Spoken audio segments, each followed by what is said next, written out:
sa feast ng blood of Christ. Sa akin, ang feast na ito ay feast ng Holy Mass. Kasi yung Blessed Sacrament, the bread and wine, galing sa misa yun eh.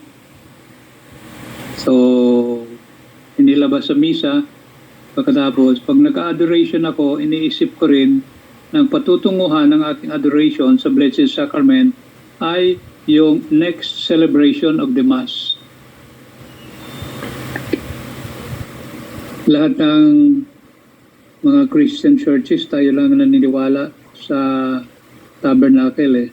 Pati yung Anglicans. Ang Anglicans meron ding tabernacle kasi naniniwala rin sila. Kahit tapos na yung misa, andun pa rin yung presence ni Lord sa bread and wine. Yung mga Protestants, hindi sila naniniwala na pag tapos na yung kanilang celebration, andun pa yung body ni Christ. So wala nang presence sa atin, the presence remains kahit mayroong mga tirang bread and wine. At saka yun, yung lagi kong naalala na noong unang panahon, ang importante sa simbahan ay yung tabernacle. Ngayon, manonotice natin na yung tabernacle inuusog na sa site kasi ang center talaga, central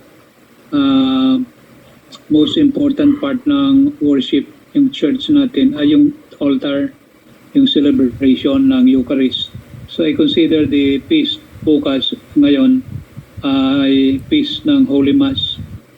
Sa Holy Mass, we offer Jesus to the Father, tapos the Father, He gives back to us His Son to be our food, to be our communion. Kaya lagi ko naisip na tama yung promise ni Jesus, He will always be with us, especially in the sacraments, and most especially sa Eucharist. So, I still consider myself fortunate kasi member ako ng Catholic Church na we take the words of Jesus seriously.